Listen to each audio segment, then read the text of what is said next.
Bonjour à tous et bienvenue dans ce cours de Splunk. Dans cette session, je vais vous présenter le lab que nous allons utiliser dans ce cours, tout au long de ce cours. J'ai présenté l'environnement de lab et ce qu'on aura à installer et à configurer. Alors, dans le lab que nous allons utiliser tout au long de ce cours de Splunk, c'est ce lab-là que vous voyez sur l'écran. Dans ce lab, nous aurons un search head. Nous allons installer un search head donc pour la recherche, pour l'interface de gestion de Splunk. Donc, je vous rappelle qu'il y a un cours qui traite chaque composant de Splunk et le détail donc de chaque composant. Donc nous aurons un search head, nous aurons deux indexeurs que nous allons configurer par la suite en cluster pour montrer aussi la configuration d'un cluster. Nous aurons un heavy forwarder, donc sur lequel aussi, donc ce sera une machine CentOS sur lequel on va installer syslog-ng. Et puis sur cette machine là aussi, on va installer un heavy forwarder. Donc vous allez comprendre que l'idée c'est en best practice de centraliser tous les logs qui viennent des équipements réseau et même des équipements Windows avant de les envoyer vers les indexeurs. Donc les logs qui viennent de Windows, on va les envoyer directement vers les indexeurs. Les logs qui viennent des Windows et autres, on va les envoyer vers le heavy forwarder. Nous aurons un deployment server qui va gérer l'environnement pour la configuration centralisée.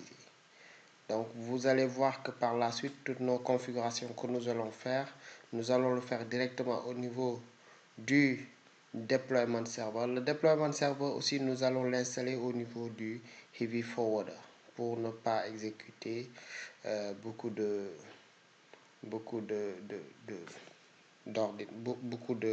VM.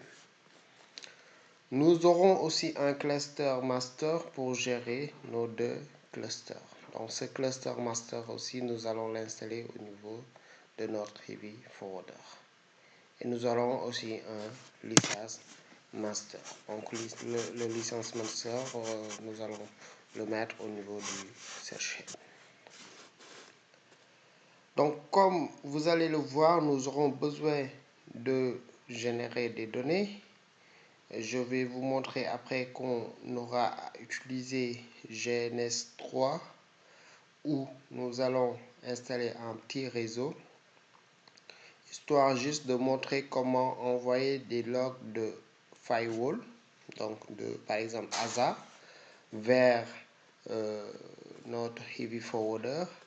Nous allons aussi peut-être installer FortiGate, un VM FortiGate aussi pour voir comment envoyer les logs vers syslog-ng. L'idée c'est de montrer juste le chemin, comment on fait la configuration. Donc si on prend deux exemples, je pense que ça suffira.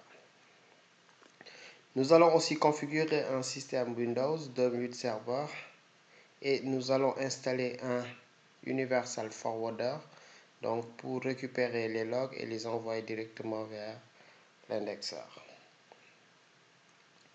Nous allons aussi par la suite installer un serveur web afin de voir aussi comment monitorer les logs d'un serveur web. Donc voici l'environnement de l'app. Donc tout cet environnement, nous allons le faire sur VMware Workstation, donc où nous allons installer nos VM et sur lesquels nous allons installer tous les composants de Linux, tous les composants de Splunk et aussi le Heavy Forwarder et les autres composants. Nous aurons aussi GNS3, vous pouvez le télécharger. C'est une application gratuite qui permet d'émuler des iOS. Donc nous aurons aussi à paramétrer GNS3 et faire un environnement. Merci. Nous allons voir dans le deuxième chapitre les installations.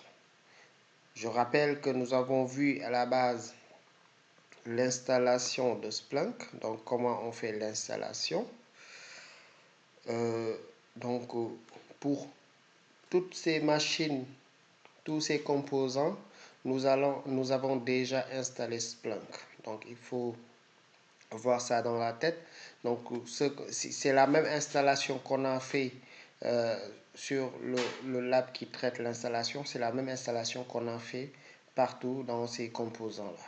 Il n'y a rien qui change. C'est le même Splunk qu'on a téléchargé, RPM qu'on a installé partout. Donc, qu'on a installé sur le cherche head, qu'on a installé sur l'indexeur, qu'on a installé sur le deuxième indexeur et sur cette machine que je suis en train d'installer, donc qui sera le Heavy Forwarder. Donc, c'est la même installation qui est partout. Maintenant, on va voir comment configurer, comment paramétrer, donc pour répartir les rôles. Voilà, merci beaucoup, à tout à l'heure.